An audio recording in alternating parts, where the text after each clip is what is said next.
A good like Joe Rogan style podcast atmosphere is usually the best. Where we started rolling. I didn't even realize that. And just keeping it Yeah, casual and friendly. It's been a good 4 months since we last yeah, spoke, yeah, right? yeah, and yeah. For through like video, we've been texting back and forth a little bit, but yeah, definitely a Yeah, decent amount of time. it's good to see you again. What have you been up to? Ah, moved to Colorado. I don't know if I was in Colorado when I first met you, but moved to Colorado from Maryland. So loving it up here, doing some mountain hiking, some more climbing, getting out in nature. Uh, Been going to like some rock concerts. Went to Metallica and Iron Maiden. So it's Nice. been fun. Yeah, yeah. So it's just living it up out in Colorado. Yeah. So when you're not making money and investing in startups, you're climbing mountains. Pretty much, yeah. Just trying to get outside, climb mountains. I also started coaching high school lacrosse, which is very fun. It's very cool, kind of working with like freshmen, sophomores, like getting them like building up their confidence and getting them on the field, getting playing time, and just watching them grow and develop. It's like I don't know, I think coaching's kind of like investing in the sense where it's like you plant the seeds when they're young and then you just kind of watch them develop over time and see all like the lessons and techniques you're kind of teaching them start using them on the field, and it's just I don't know, that's super fulfilling to me. So Did you play lacrosse? yes, I played in high school, played club, and then I played club lacrosse at Maryland for a few years before I graduated from there. Yeah. Okay. So you went to school in Maryland. Yeah, I went to so school wise. I went to the University of Maryland, studied economics there. Yeah, so that was an overall good experience. Do you feel like the economics knowledge that you accrued has helped you in real estate or startup investing? I think, yeah, like I'll say from like a high level, yes. The ability to kind of like look at markets, look at industries, understand trends, kind of think about like what's coming next, where things are going. That's all part of understanding like supply demand and economics, right? It's like what are people demanding? What do I think people will demand in the future? And then that all funnels right down to real estate, business, and investments. It all comes down to supply demand. You know. So kind of, if you're getting that glimpse into the future, I guess jumping ahead, like, do you see tokenization as something that's going to be an increasing demand? Like, there's going to be a rush of real estate developers trying to tokenize? Yeah. So in my personal view, I believe like blockchain and tokenization is the future. Like I think in the next 10 to 20 years, not just financial tokenization, but I think every single data point that we collect in our world today, like healthcare data, insurance data, financial data, temperature data, energy data, like it's all going to go up onto the blockchain, and that can be tokenized in some way, shape, or form. I think our entire world is going to move towards that because it just makes sense as an immutable ledger, reduces fraud, manipulation, so everyone can kind of see that data. There's transparency, you can trust it. Funneling down to the real estate industry, like all of that makes sense, and I believe the majority of the real estate industry is still very antiquated when it comes to data collection, data management. I think some of that is by design. I think some older owner operators like things to be a little opaque. I think certain GPs like things to be a little opaque. And I think moving real estate onto the blockchain and facilitating tokenization will only like help the industry by making everything more trustful. Like I want to be able to look at a property's data and be able to fully trust it, know that when I'm using it, when I'm analyzing it, like it has not been manipulated. It's like the actual data points that I can then use to project that property's future, whether I'm an investor, a lender, an owner, an operator, whatever. Yeah, and I think overall, like high level trend, it's like it's all moving towards that. And I think tokenization is going to be a huge benefit for the industry. It's just going to streamline things. Like I want to be able to, I guess like for background, like I work in the real estate industry, so I see deals, I underwrite deals, and the amount of deals I see where the data is all over the place, it's missing, there's holes, there's gaps. It's like it presents a lot of risk to lenders and investors. And so we have to discount like the property based on that risk. So, it's like a seller comes to us and it's like they don't have the proper data in place. So we have to pretty much discount the value of that asset because there's just so much inherent risk that we just don't have answers for it. With tokenization, like those gaps get filled.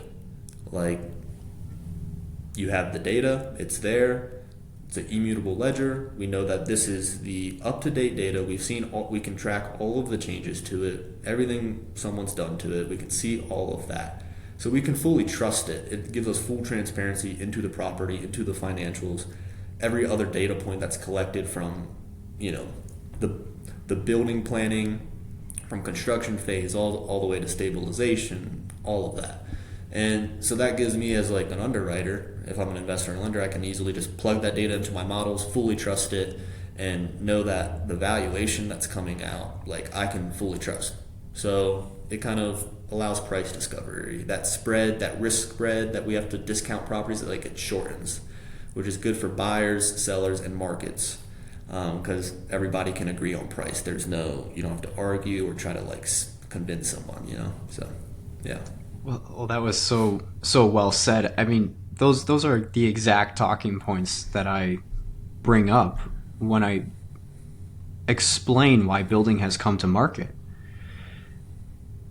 Being able to replace trust, like I have to trust someone or trust information, replacing trust with truth, and knowing that this document is an original, it has been attested, there's no manipulation that's been occurring here, and then using that to make more informed decisions throughout the property.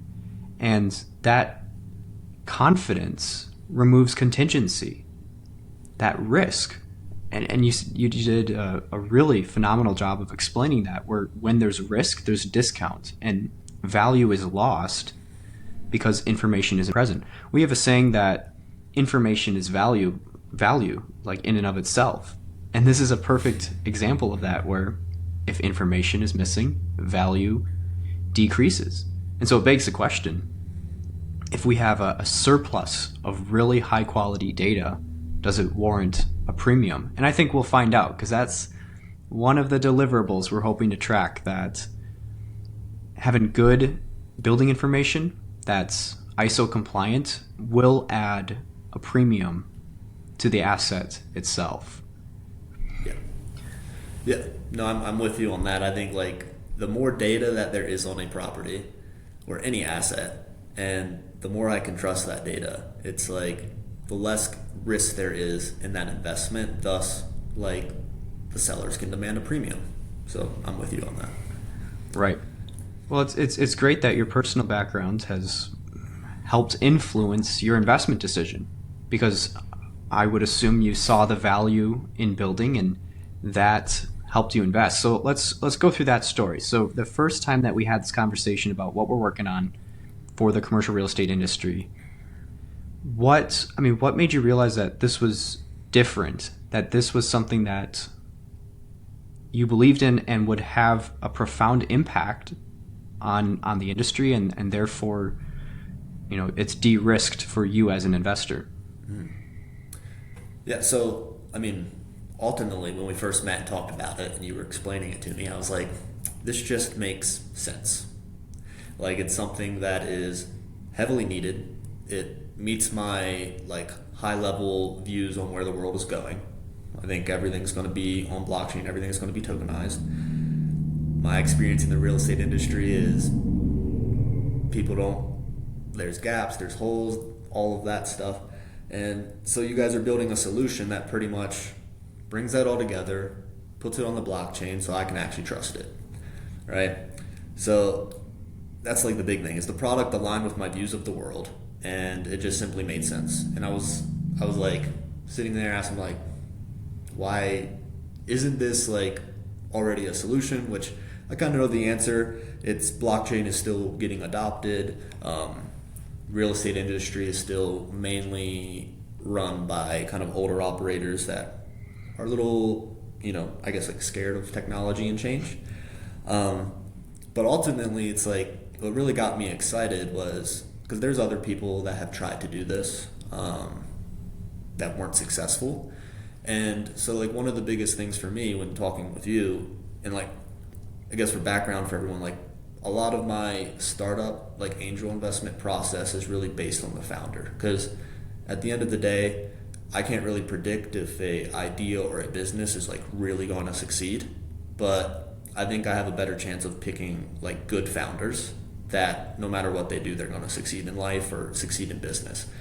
So I really focus a lot, especially at the early stage companies where there's not a lot of traction or data yet. It's like I really focus on the founder. And I really loved your vision and your like passion for building. Like, you're not a small thinker. You were pitching me as building as like literally like the gold standard of real estate tokenization. People get that stamp and it's like investors, lenders can trust it, right? And I love that like large thinking. And then you're truly passionate and believe in what you're building, and you focused, I believe it's been like almost 4 years now that you've been working on tokenization and researching it. So you were dedicated it like a good chunk of your life to it, and you're truly passionate about it. So when I see all of that combined with like your work ethic, right? So I can look at your background, just talk to you, and like that combined with my belief on where the world is going and your product kind of filling that gap in the market, I'm just like, it's like I'm betting on you. I believe in the product, believe in the technology. It's like, but at the end of the day, it's like I'm betting on you because I think you're the right person to be leading that change and facilitating that transition from like an antiquated industry into a tokenized industry. So, well, I appreciate that. That explains a lot of just my day-to-day life. I'm always thinking about,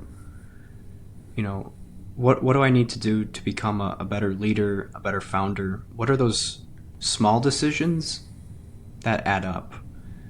And, whether it's discipline or just the way that I communicate with people, it's intentional because I know that I have to build this company and I have to guide us towards success. So I appreciate that. Yeah. And that's like another point on what I kind of like love about you as a founder is like your humility. Like you don't present yourself as knowing everything or knowing like the right answer or like what exactly to do, but you're constantly like learning and developing and really just trying to become the best version of yourself. And if the founder is constantly becoming the best version of themselves, that's going to transition down to the product that you're building. Like you're going to be constantly iterating and developing that into the best version of the product. 100%. That's my belief. 100%. How you do one thing is how you do all things. Exactly. I think that's the moral of the story here. So you've invested in a few startups, some in the crypto space. You were talking about companies trying something like tokenization and failing. In fact, most of them will. Mm-hmm. How have you been differentiating a really strong idea, that might have been tried before and saying, I think it's going to work this time? Or it won't fail? Is it just the founder? Are there other traction metrics or things that you're looking for to make that decision? Yeah, so you kind of have to look at it like big picture, and a lot of these projects too, they're all very early, like some of them aren't in business anymore. They're all very like early stage, right? Like just speaking on like real estate tokenization startups, and the biggest thing that I'm looking for is differentiation. I think I messed that word up, but that's okay. Is like thoughtfulness, right? It's like, are they pitching this project? Are they truly passionate about what they're building, or are they just trying to jump on like the bandwagon Right. of crypto and tokenization and like ride the wave, raise a bunch of VC capital, like, and do who knows what? Like, are they just, trying to onboard any property they can find that's willing to say yes onto their platform just because they want to show traction to VCs? It's like, I'm a very long-term view investor. Like, I'm not investing in startups, for them to get an exit in 1 to 2 years. Like, when I make an investment in a startup, I'm thinking very long term, and I'm investing in a company where if they never IPO or they never get acquired, like they stay a private company for the duration of their life, like I'm going to be comfortable being a shareholder in that company. Like, it's like I want to be part of the ground floor of them building something and just be kind of part of that process. And I think it's a benefit of not being a venture capitalist. Like, I'm an angel investor and just invest my own money. So it's like I kind of have that freedom to not chase liquidity and chase exits to like pay back LPs. Right. So I think that's a benefit. But it's really the thoughtfulness. And when talking with you on how you're building this, it's like you weren't like punching like it in the mouth to try to quickly put properties onto your platform or like get them onboarded. You were being very like thoughtful and selective of, okay, like, are these operators like willing to do what's needed to do this the right way? Like, you're focused on doing it the right way. You're not trying to do it fast. You're not trying to do it cheap. You're like trying to do it the right way to build that foundation, so that way you can scale it the next 10, 20 years into like the foundational infrastructure of real estate tokenization.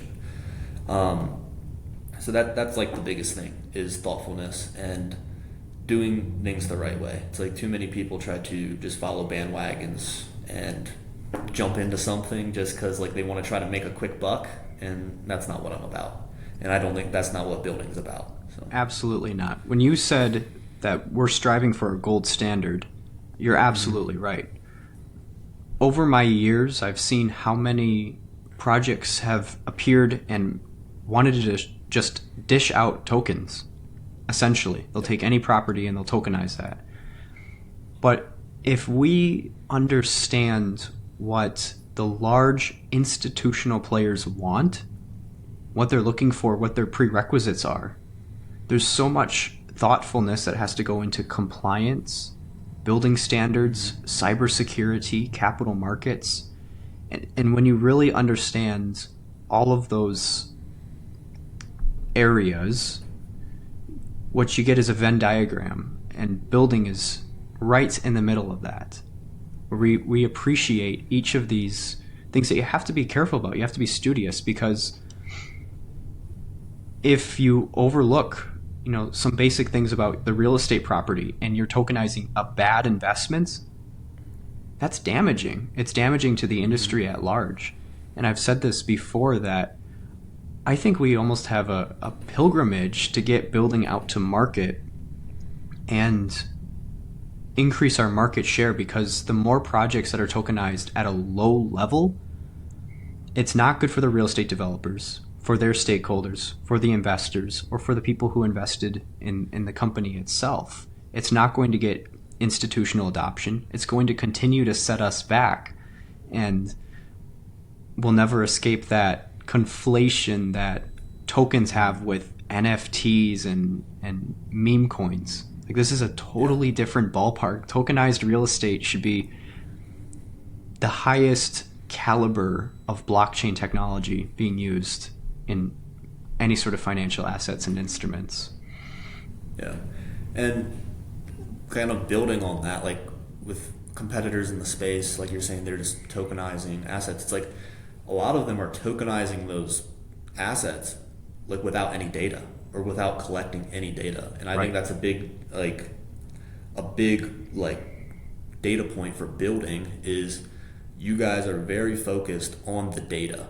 Like, and you need that data collection, that infrastructure to be able to do that for all of that institutional compliance, that institutional reporting, proper token pricing, proper price discovery once that token is like out on the market. Like these other operators, like they're just bringing properties, like tokenizing the cap stack, and there's no data. So it's like if I'm coming in and I want to be a part of it, it's like there's nothing for me to look at. I'm just like trusting. It's still back to like, oh, it's like I'm just trusting you that you're doing the right thing with the property and pricing it appropriately. Whereas like building is very focused on that core data, collecting that core data, and then that facilitates the tokenization and everything from there. Right, right. I think about liquidity and how everyone's been talking about liquidity. You only get liquidity when buyers and sellers agree on the value of something and they're willing to exchange it at that price, minus a very, very small spread, usually for the market maker. And if you're not doing the computation and the heavy lifting that goes into price discovery on a real estate asset, and now you've added in this technological component, you're not going to get liquidity. Yeah. Data is everything. Data is the new oil, right? So if this is the industrial revolution for capital markets, data is the new oil. And it's awesome that you appreciate that, because that's your day-to-day job. You're frontline, you're in the weeds, looking over data and trying to determine, is this property something that we can trust? Something that, meets all of our parameters as investors. So do you think, I guess, walk us through as an asset, becomes tokenized, what are some of the functions that you think, between data management and tokenization, functions that would be automated, that would be streamlined, that could be completed in a single click? Like what's consuming most of your time right now that you think technology is going to replace? Yeah, so I mean, right now with real estate, it's very antiquated. It's like you're going through the due diligence process, and you're getting sent random data reports from like a property management system, the accounting system, and it's like Excel files, PDFs, and it's like that stuff. I mean, even though like we want to think humans are good people, like that stuff can easily be manipulated, mm-hmm. right? So one, you have to go through that, try to validate it. You can validate it by looking at like bank statements, all of that process. Then you have to pretty much clean. A lot of times you have to clean the data. Sometimes it's in a very dirty format. Then you have to analyze it. All of that, just that main chunk of the process, it takes up the majority of the time. Like once you get it all cleaned and analyzed, then it's like you can plug it into a model, and it's like that's the easy part because you just have formulas that do it all. Well, that early process of data collection, data parsing, data analyzation, that can be all done before you even like take your property to market. Like, and you feed that into like a data room. It's already validated and attested. So then when you allow people access to that data room for DD, they already know. It's like they can see all of the changes that happen to the lifetime of that file or lifetime of that data set. It's all trust. Like I don't have to do a lot of work like parsing it. It's just right there. I can just query exactly what I need. And then furthermore, it's like you can set up your like acquisition or underwriting models, have that, if that data is already in a standardized format, you can feed it into that model. So literally it's like you could literally underwrite a property in like right now it takes like a few weeks, few months, depending on who you're working with, and collecting the data, constant emails back and forth. It's like, hey, are you sure this is up to date? Can you send me like the updated stuff? No, it's already right there. It's already validated and tested, feeding into your model. So it's like property goes on market and you want to look at it. It's like you just connect to that data room, feed into your model, and it's like, oh, I just underwrote that in like an hour instead of like a month or like a few weeks. And I think that's a crazy value add from an investor and a lender standpoint. So you can just look at things very quickly and you can trust what you're looking at. And that's the biggest thing, is like you don't have to go in and validate it yourself. You can just trust the output. So yeah. So that's huge. So you're saying that if you've got a data room that's been put together really well, everything is up to date, it's templated, all stakeholders are engaged, you could take due diligence from a month down to an hour. Mm-hmm. Yeah, because even the financial due diligence, like you could do that in an hour, but also that data room is going to contain all of the permitting, all of the building plans, all of that stuff, which that takes like more time. Like that just is additional time, and that is already there. So you kind of like minimize that back and forth communication. You minimize the human error. It's already there. It's already attested. You can like lenders can connect to it and look at it, so they can easily like underwrite it and give you like provide financing terms. It's like it pretty much like time to acquire a property could go from like 60 days to like I don't know, like less than 6 days really. It's like now it's just like negotiating a term sheet, you know. So yeah. Right. Which means that real estate developers could arguably raise capital faster if you have something that investors can look over, they trust it, and perhaps financial projections are a little bit more accurate, and we can see all the source docs.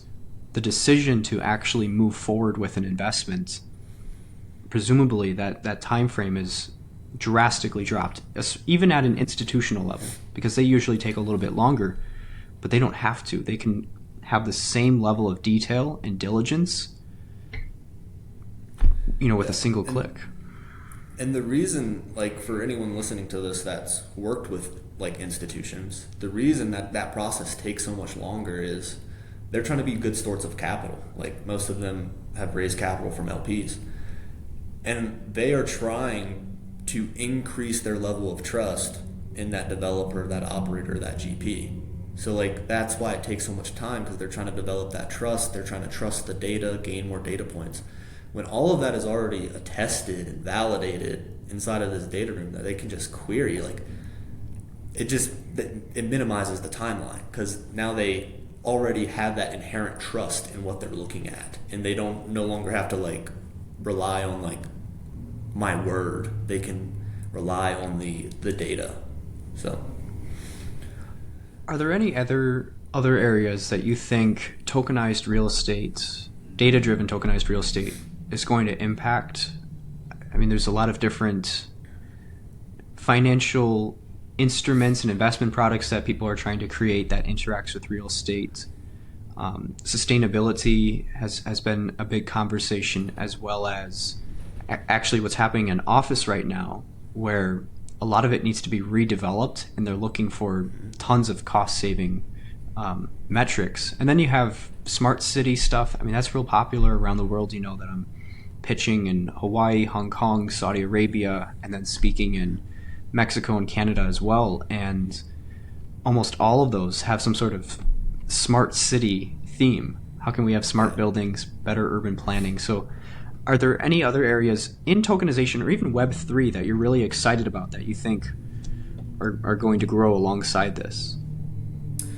Yeah, so it's like, I think you pretty much tokenize like any like financial assets. Like we've spoken before about like carbon credits, and like you could do different type of carbon credits, different things. And the cool thing about that is a lot of people that are talking about that are trying to take the like cash flow you gain from that and put it back into the community. So it's like it's like a circular process of where it's kind of helping the entire population and not just like a one big actor.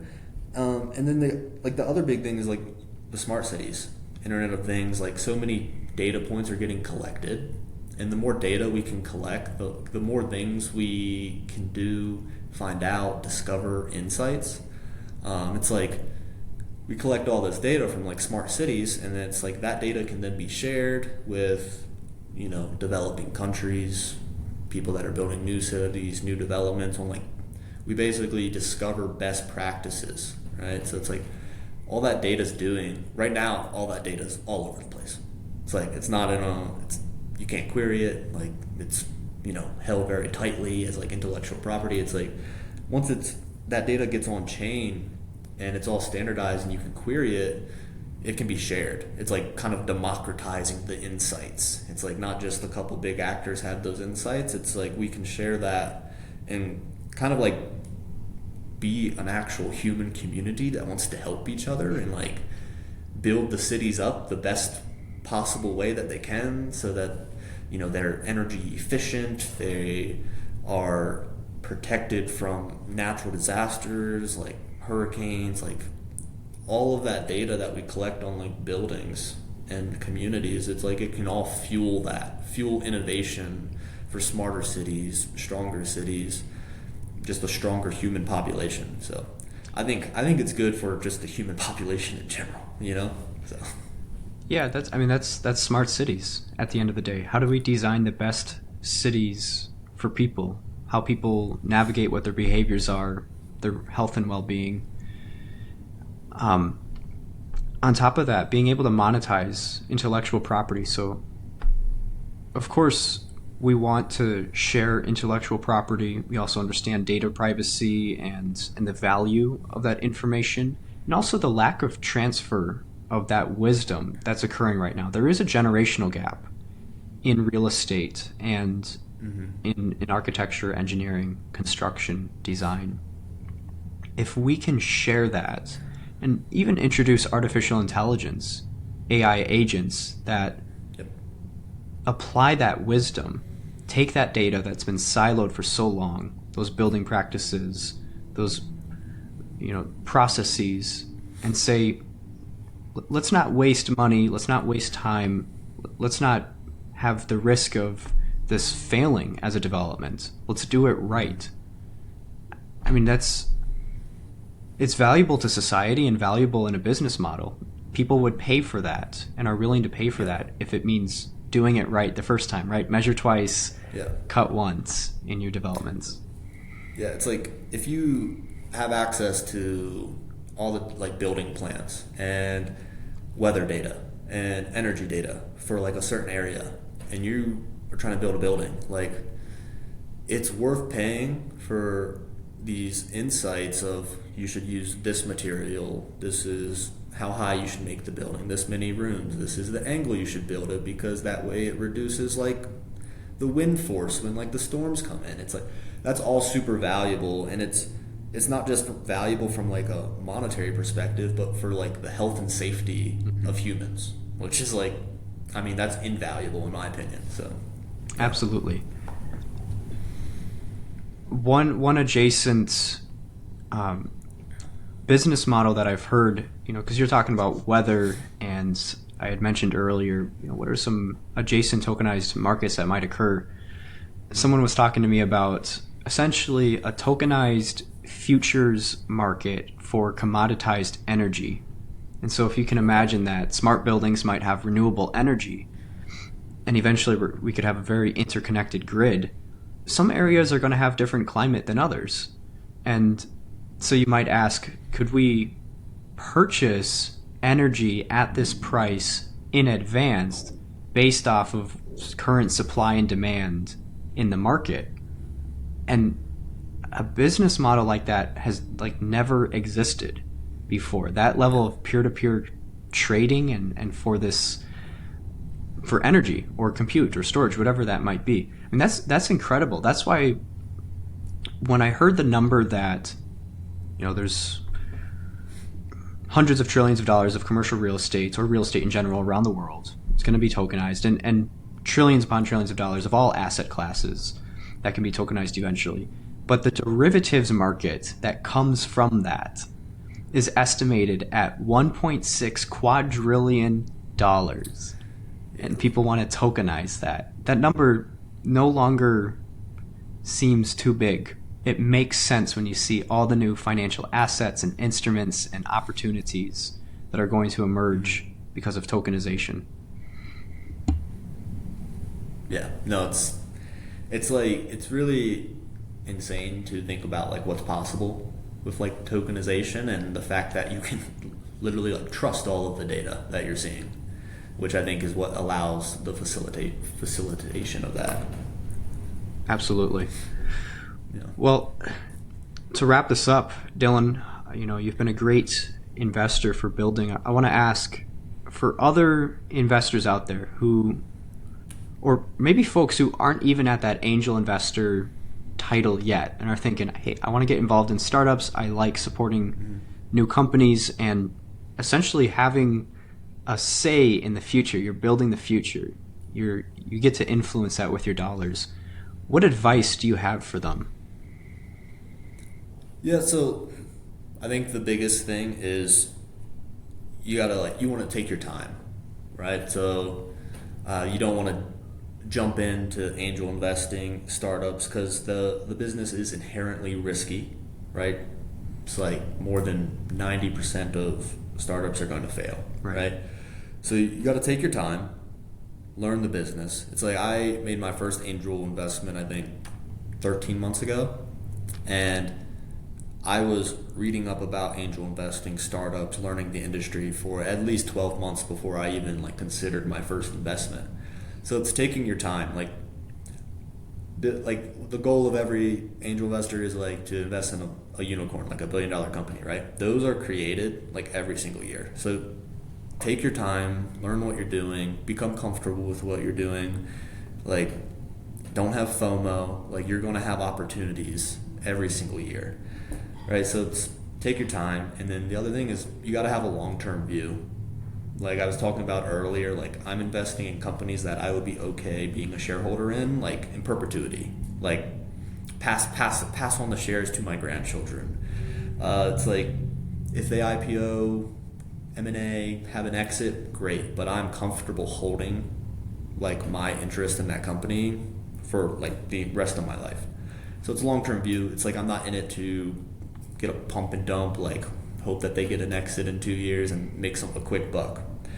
Another thing too is what I like to do is invest in things that excite you. When I get updates from Matthew or other founders I've invested in, I get so excited. I want to tell everyone I know. I'm a little kid and want to put it up on the fridge. It's you want to be very passionate about it because it's I try to have fun with everything I do. So it's if I'm not having fun and passionate about what I'm investing in, it's I'm not going to touch it because it's just going to be a stressor that I'm worried about. I want to really be passionate and excited about what they're doing. I want to be able to tell everyone that, yeah, I'm an investor in building. It's because they're doing this and this and this. So you got to have that inherent passion. And then I think the last point is just be a good listener. I think sometimes investors you've had a successful career so far and you have some excess capital that you want to start allocating to investments, and it's we think we're pretty smart, and so sometimes you want to get on calls and think you know more than the founder or know more than this person. It's you want them to kind of do what you tell them to do. It's no, you want to be a good listener, have some empathy and understanding. It's I make investments, 90% of them in startups may fail. I will lose all of my money. Matthew, as a founder, he has a 100% chance of suffering and dealing with headaches on a daily basis. So you have to have empathy for that.